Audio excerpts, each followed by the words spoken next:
We're in a forgotten corner of the map. These trees have grown tall and the view out to sea is uninterrupted. This could be an idyllic location for a sleepy seaside town. There's been a lot of investment in this city recently, and these development pressures are now at play in this untouched landscape. The piece of course was broken by the creation of an enormous F1 track, and that booming automotive industry now needs space to expand, and this plot of land has been earmarked for a spectacular new Formula 1 headquarters. Now, some of you might be familiar with the layout of this build already. It's strongly influenced by a real-life F1 headquarters. We'll have a look at that later on in the video, but it might not quite turn out the way you would expect, and I have a suspicion that some of you guys aren't exactly going to be happy with it. The build will tackle an unusual design, and it won't necessarily be a straightforward project to tackle, but we do have some new mods to play with thanks to our wonderful models, and I'll be showing you those in the video today as well. So we do need to think about how to get the curvature of the building looking good. Options are limited, but it can be done. By the end of the video, I want to produce and show you how to build a lively, functional and eye-catching development, something that's going to act as yet another landmark in what is now episode 49 of Cape Lomond. So I want to kick things off by getting the main building in place. It's going to be a circular design. Half of it is essentially going to be the building, and the other half is going to be a man-made lake. The building will feature curved walls in its entirety all the way around, and that is going to cause some difficulties.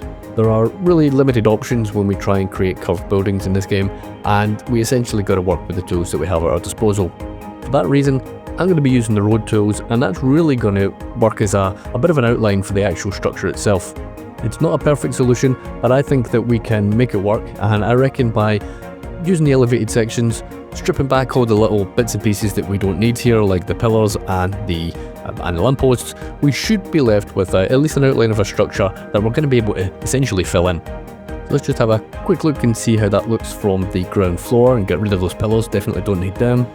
I think already you can see that we have a pretty nice looking shape already to build off. I think that's looking like a fairly decent start. The main frontage of the building is going to look out onto the lake, which is still to come, and I did spend quite a bit of time just trying to find the right asset to do so. I would have loved to use a different asset. We've got some bigger ones. I think it was some of the school or the hospital assets, which looked really great, but the problem with that is that we have quite a bit of curvature. So the larger ones, it was now impossible to try and get them around the curves. So as you can see with the smaller ones, we get a little bit more flexibility, and we can kind of get it around the corners without looking too bad. So I'm happy with the initial placement of the first set of buildings. I think that's looking good, but we do have an obvious problem here. We quite clearly have a large gap between the roof of these small buildings and the elevated section above. Now that might look okay from an elevated position, but obviously once you get down to ground level, it needs to be addressed. You can't have a building that put a huge gap in it, not acceptable.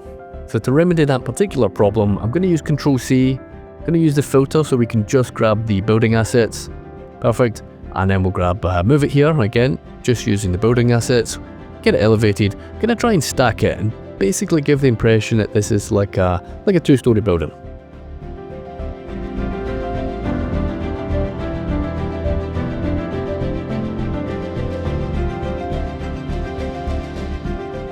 So from a bit of a distance, that looks like a perfectly smooth connection, but on closer inspection you can see it didn't quite get that right up against the road. So I'm going to have to revisit that a little bit later on and get it addressed, and it's going to become apparent in just a minute exactly what we need to readjust. Around the back of the building I want to give substantial garage access. In real life these buildings support a huge variety of uses. Anything including construction, testing, wind tunnels, restaurants, offices, simulators. Basically this is a structure that can host and support the entire Formula 1 operation in its own right. So as you'd imagine on a building like this, it's going to have a variety of entrances, and certainly we want to make sure that we can get trucks around the back and it can make all the deliveries of different parts and whatnot. Of course these are all non-functional buildings for now, so we aren't going to get any life in it, but we will be revisiting that and we will be addressing that, and we'll get some life in it before the end of the video, I promise. So as I was talking, I was showing you a couple of new mods there. That's Multipurpose Slabs and Multipurpose Cubes by Cryptogamer. In the past, to make this roof I would have used pillars, but the problem with the pillars is that it only covers a roof. They're quite shallow.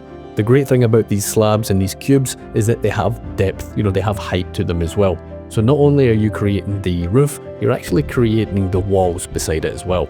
Now for a project like this, it's a great time saver. There's not going to be a huge amount of wall that is going to be exposed, but for the parts that are, I'm not going to have to mess about with it. They're pre-made almost, so to speak.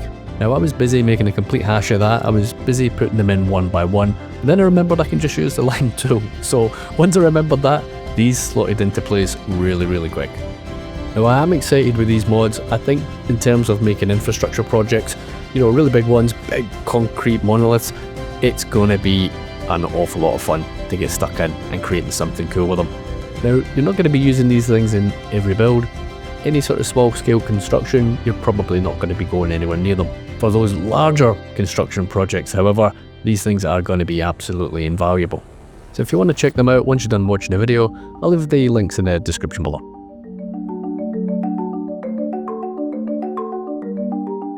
So with the roof in place, let's have a look at what is sort of resembling the final product on this part of the build. I think overall that is looking pretty unique. I think it looks fairly spectacular, like nothing else that you'll see in the game so far. Did mention earlier on that there will be some adjustments to be done. As you can see, the walls of kind of went past the border of the outside of some of the buildings, but it's easy enough to remedy. We're just going to grab a few more assets. We're just going to slot them in place. Remember, these things aren't functional, so you do have the benefit that it's not really a big deal. You know, if they overlap, you're not messing up networks or anything like that. So just grab a few more assets, and essentially what we'll be doing is just extending the facade a little bit and bringing it out somewhat. It can be difficult for things to go a little bit awry here and for things to kind of jut out and look a little bit uneven. So a bit of care and a little bit of patience is required at this point, but ultimately it doesn't take too long and it's not that much of a time sink. So after those adjustments, we're left with a nice smooth finish right the way around the building. We've got the exposed walls looking like a very decent curve. Super easy, of course, to put them in as we saw earlier on, and I think we're ready for a little bit of decoration. So you might be wondering why I'm spinning about the sky like an idiot. Well, what I want to do is I want to get a feel for where the sun rises and where the sun sets. This should be a state-of-the-art building, and as such you would imagine it would be energy efficient as well. I want to add lots and lots of solar panels to this roof, and I just want to make sure that they're going to be pointing in the right direction.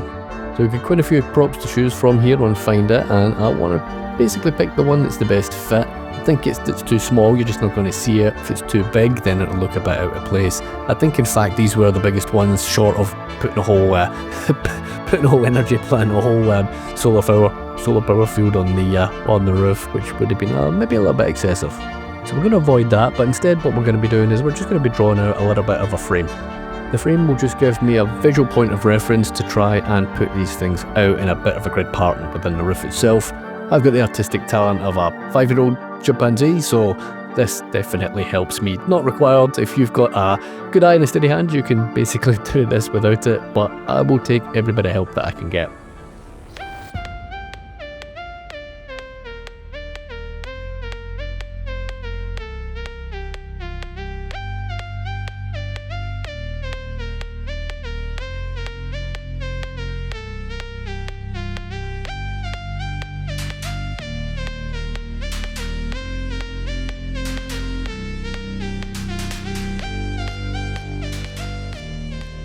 I like the look of that. I think it gives a bit of texture actually to the roof, which is welcome. It kind of breaks up that, you know, sort of boring sort of concrete look perhaps that we've got on top of it, and it's quite nice to make sure that it's pointing in the right direction obviously as well. So we can get rid of that frame. As I said, it was just a point of reference really to help me, and we can start adding a little bit more detail to the build. At this point it can be kind of easy to go a little bit overboard and start adding loads of stuff that's really not necessary, and the risk you run is to make things just a little bit too complicated looking and maybe a little bit busy. So I'm going to pick my props carefully and really just make sure that we're not going to overcrowd the thing. Now in Find It, we've got a good number of props that are going to be completely suitable for the roof of this building. I'm going to choose a selection of air vents and AC props, and I'm going to add some communications. We've got some satellite dishes to use as well. We used them in the big stadium build the other week, and we're going to be able to just stick them on the roof here as well. Now although we'll be adding quite a lot of these things, they're very small props, so they shouldn't look too out of place. So we can use a lot of the small ones, the little pipes, the little ventilation ones, and then we can add some of the air conditioning units or whatever it may be on the roof. And again, not too many, we're not crowding things out.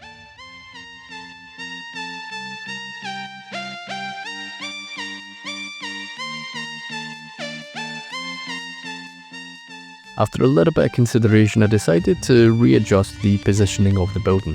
For my liking, it was just a little bit too close to the forest, and for the parking solution that I've got in mind, I don't think I was going to be able to fit it in. I used Move It, selected absolutely everything, and we just shifted it down a little bit. Now for some reason I started to rotate the thing as well, undoing all the good work that I had, making sure that the thing is pointing at the sun. But again, it's easy enough to just grab Move It, we'll just rotate it back and we'll make sure that we get plenty of sunlight. And I've got to say, with builds like this, when we get the reflective surfaces on the go, it looks fantastic, doesn't it? Love that.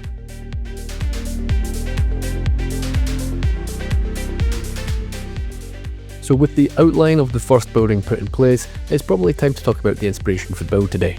Now I know that a good number of you guys will know already, but this is strongly based on the McLaren Technology Centre in Woking in England. It's one of the most advanced and without doubt visually striking headquarters in Formula 1. It's designed by Norman Fraser Architects, and the main building features that sweeping glass facade that I couldn't quite build earlier on, and that man-made lake itself cools the actual systems in the building inside. I alluded to what you might find in the building, but in this particular one it does in fact include a massive wind tunnel for aerodynamic testing, world-class driving simulator, I mean you would expect that in a Formula 1 headquarters, right? And precision engineering zones. Employees at the HQ have got access to a 700-seat restaurant, wellness facilities like gyms, pools and all that kind of stuff, including a physio, GP and a spin studio in fact as well. And if we take a minute and we zoom right into the images on Google Maps, you can have a look at the car park, and that's looking pretty tasty there, I have to say. And sadly I can't do much about getting inside of the building, at least on the main one. That itself displays, historic McLaren cars and trophies and all that kind of stuff from yesteryear. But what I will be doing here over in the production line part of it, where perhaps they might produce road cars, is that we are going to be able to sort of open it up a little bit and add a little bit of character and a little bit of interest. So if you wonder which assets I'm using here, I am just using one of the school assets. This is one of the extensions. I think it might be part of the gymnasium. Could well be wrong, but have a look and if you want to use it, you'll be able to find it easy enough. To link each of the buildings together and kind of fill those gaps around the outside, I'm basically using one of Cryptogamer's cubes. Just fits the build nice and perfect there, and it kind of looks almost like doors perhaps at the edge of the building, on the side of the buildings. It will give us some detailing opportunities a little bit later on, but I don't want to go too overboard. This is very much an industrial complex and I really want to keep that feel intact. So everything's looking a little bit open plan at the moment. That of course would be an issue if this thing was in production. So I will be closing it off a little bit later on with some custom doors essentially. But before we do that, I do want to fill the thing in, and I do want to create a little bit of a production line here. So I'm just going to use the car props, and that should give us something a little bit more visually appealing to look at. So we have the main footprint of both of the main buildings in place. I do want to extend on that, and I want to add a little bit more interest and essentially have a little bit of an industrial zone over here on the coast as well. If we think rationally about how big businesses like this operate, you would expect quite an ecosystem of supporting industries to be surrounding it as well. So what I would like to do is to spend a minute or two and kind of get that in place, but also get the infrastructure in place as well. I'm not going to be doing anything crazy here. I think the highway is kind of coming to a natural end. I will reserve judgment though. I might extend it and build something to the island to the north, but I'm not 100% sure just yet. But I think given that this is a British build, I think we'll give it a little bit of a roundabout. We don't have too many of them in the build, so I think we can get away with one or two. We can hook up a good number of roads, and I don't need to worry too much about exactly how I'm going to be getting them on and off the freeway. So stick them straight onto a roundabout and they can basically deal with it. Over on the industrial area, I did kick things off with a large recycling centre. It's always good to have plenty of coverage for waste management in this game. Also, the asset looks pretty good, and it's going to be a nice contrast to the kind of standard, vanilla industry that we're going to add. And third, it's just a good excuse to get more industry in the build, and again, it's not part of one big industrial complex. So now that I took a few minutes there just to take a step back and make sure that the infrastructure is looking the part, I want to go back and I want to start detailing things up a little bit and make it look a bit nicer. You could get away with not really adding these bits and pieces that I'm going to add here, but the finished product just simply won't be as good. To bring things to life, I'm going to use a good number of different surfaces, props, and I'm going to add in a little bit of a functional building over here as well. Putting these all together just adds a bit of a splash of colour. It's quite a grey looking build, and it will add a little bit of life once things are up and running as well.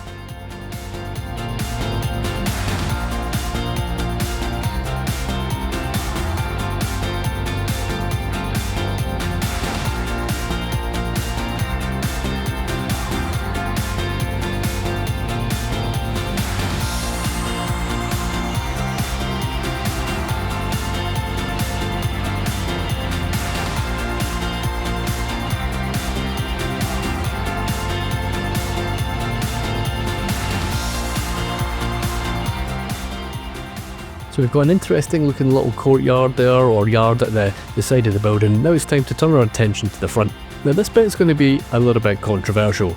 Now, not the doors, I'm just putting the doors together with some of the French assets, some of the wall assets, and I'd like to think that these are kind of sliding doors.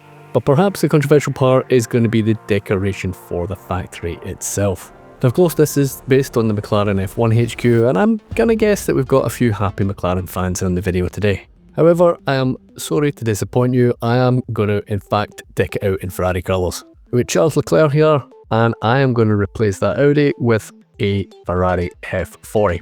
Charles Leclerc is actually my wife's favourite F1 driver. Likes him a little bit too much, not gonna lie, don't know if I'm happy about that, but he's in it anyway, and of course there's an F40 decal, it's getting stuck on here.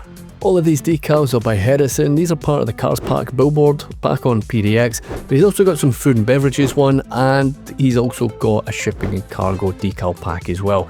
I've used those in the Bentley High build before, unfortunately they stopped working. With the original author's consent, he has revived them, so do check them out, and again I'll leave the link for this one in the description as well. So we've got a few bits and pieces just to finish off here, but we've got quite a lot still to do back over in the main building, and we've got quite a bit of landscaping obviously to do as well. It's looking pretty plain in terms of the overall development, so we've got plenty to do both over here and over in the industrial part as well. Now one view I very much like is, once we have these doors in place, is just having a peek around the back of the building as well. We'll get a few props added in. Again, I'm not going to go too mad, it's not like I'm going to be zooming in right into the building, but I certainly want to have a little look if I'm looking directly over and in through the roof.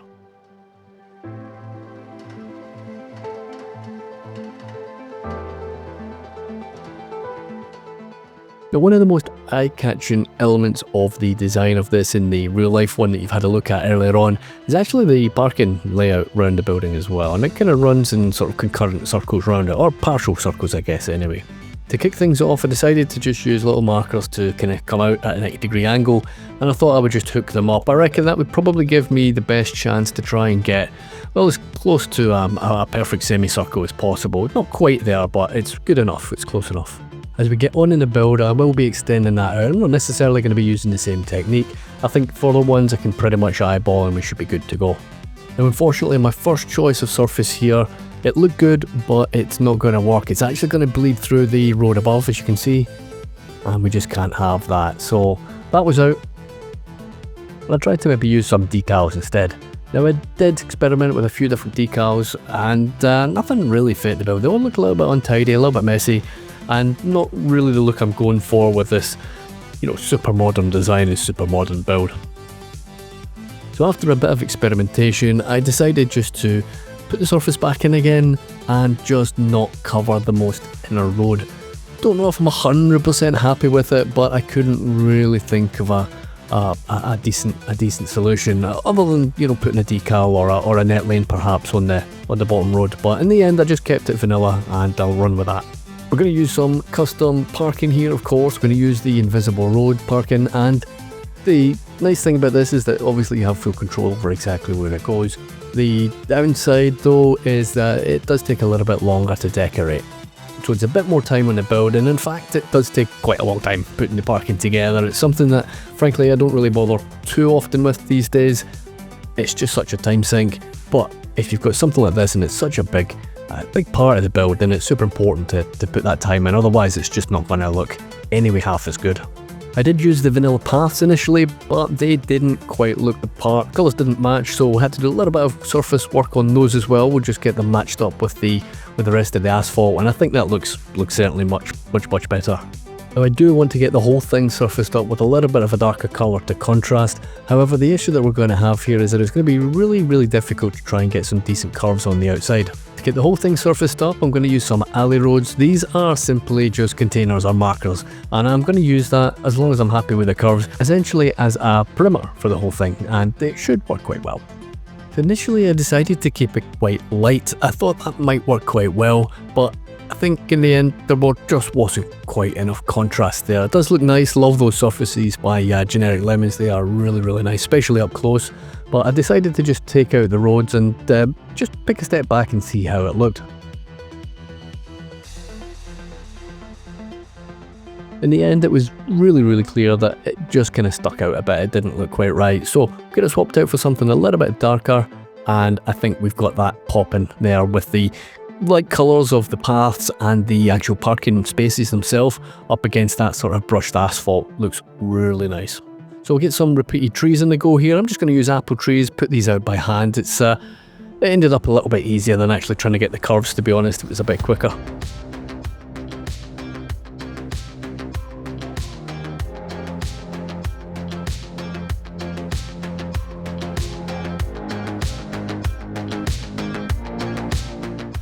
Just to break up these solid colours, we'll add the little alley markways, or whatever they're called, on the asphalt here. Next step is to add some of Sully's net lanes, the grass net lanes. Again, just a wee bit of contrast and will help break things up a little as well. And the last touch on the car park here, again, is just to use a little bit of a thicker net lane on this one. And again, it's just to kind of cover the perimeter edge. Now we're going to have some trees and whatnot coming up here, so the exact colour doesn't quite have to match the grass, but I do want to just trim it back a little bit, and I think it looks that little bit tidier. For the orientation part of the build itself, I think it was just a little bit close to the road that's coming off the main highway. It was going to be pretty difficult to try and actually get a bit of parking in here. So I pushed it back with Move It, and that opened up a nice little bit of space that we can in fact get its own parking in place. So I'm just going to use exactly the same methods as we did on the main building. It's the same trees, same surfaces, same net lanes, and we'll give our production building over here a little bit of love and attention. The other thing that I'm going to do is I'm actually going to have our road going directly through the industry building itself, and you'll see why in just a moment, but bear with me, and I'll explain that in a little bit more detail in just a moment. So now that we've got those two elements hooked up, it's time to swing back over to that industry area that we started with the big recycling centre. I want to take a road off that, and I want to kind of head off down towards the coast. I'd like to kind of open this up for a bit of development about later on in the build. So maybe in the next couple of weeks we can have a small residential development, maybe even some agriculture or some farming. We are how many months into this, and we don't have one agricultural unit, believe it or not.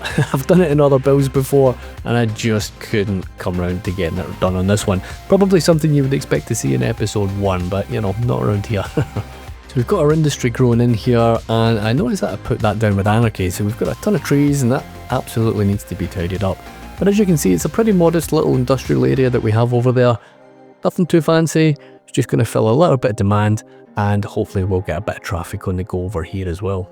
Now I almost forgot it, helipad, I need that in there, so we'll just pop it down, stick a little surface, and we'll be good to go, dead easy. Now a major part of this build that I promised you guys earlier on is actually bringing the thing to life.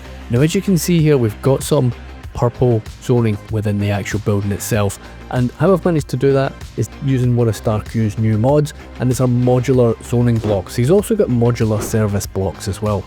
If you download this mod, you'll find them under the signature buildings menu, and essentially what they are little blocks that you can place within static ploppable buildings. They take up minimal space, they're only 1 unit wide, and you'll have various options and various sizes to choose from. You can choose from residential, mixed use, commercial, industry, office, whatever you want. Once they're placed within the static ploppable building, essentially the building will come to life. It will start getting deliveries, people will start visiting it, it will start getting workers or residents. The service versions of that mod work pretty much in the same way. So for example, you could have a non-functional building, you know, a static ploppable building somewhere in your map. You can put down perhaps like a police block or a hospital block, and that building will start providing services from that particular block that you've chosen to put in the building. Really clever stuff. I am going to be using this extensively, no doubt, in the upcoming weeks, and I'm really excited to see what people come up with in the community as well, because there's going to be so many options. I could have done with these blocks back in the Bally High build when I was making the hospitals and the police stations and all that kind of stuff, but really happy to get them in the game just now. One thing I was thinking about while I was editing was I missed a trick here. I should have really put some of the electricity blocks in the main building. Of course, we've got all of those solar panels, and I think that would have been a great fit. So I reckon I'm probably going to go back and get that added in later on. So for our main building, I put in a bit of a mix of office, commercial, and I think I put in some residential as well. And the idea was really just to kind of get a mix. I really don't have that much demand in the city at the moment for for very much. So it would be interesting to see exactly how things pan out. And the main idea is to really try and fill up the car park naturally more than anything else, rather than putting props in. I am definitely going to put props in. I want to put plenty of cars obviously in here, and some trucks, for the back of the buildings, which makes sense. But I think being able to sort of fill it up naturally and see some variation when you can come around and have a look at it in your build is going to be a big plus. So we've got a bit of work to do to finish off the build here. I want to try and get the rest of the surface work done.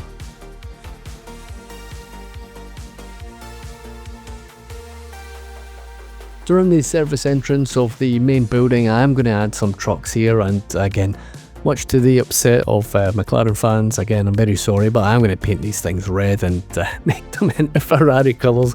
Forgive me, please forgive me.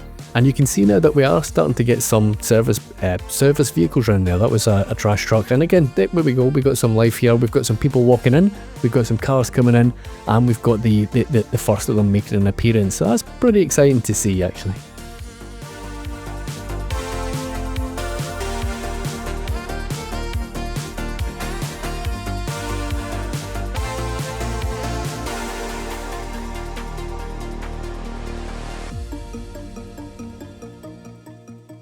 And I'll take an opportunity just to slot on a few more blocks here and there as and when I can. I think if we can get this nice and busy, it'd be pretty sweet. I didn't quite get it absolutely bustling by the end of the video. Again, demand is slow, people are slow to move in.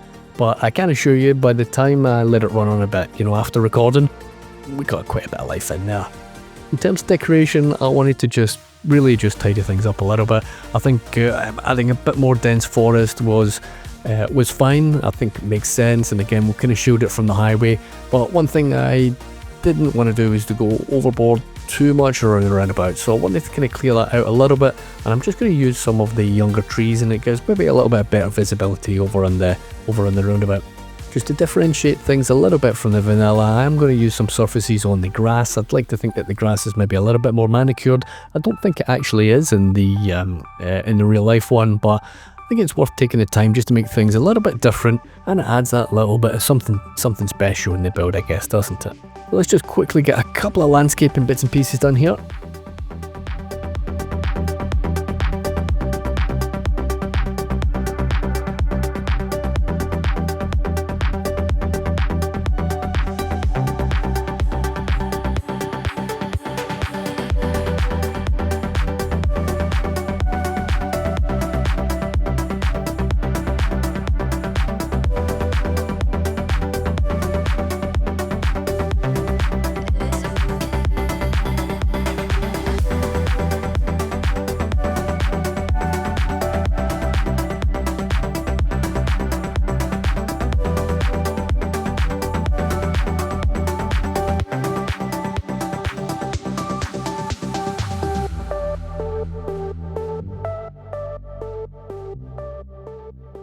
Time for a zoom out now, and I reckon that is a pretty decent fit. So no sleepy town here in this build. We have gone big, and I think we've got some really unique features in this particular build today. I love being able to cobble together something that is architecturally exciting and on a big scale.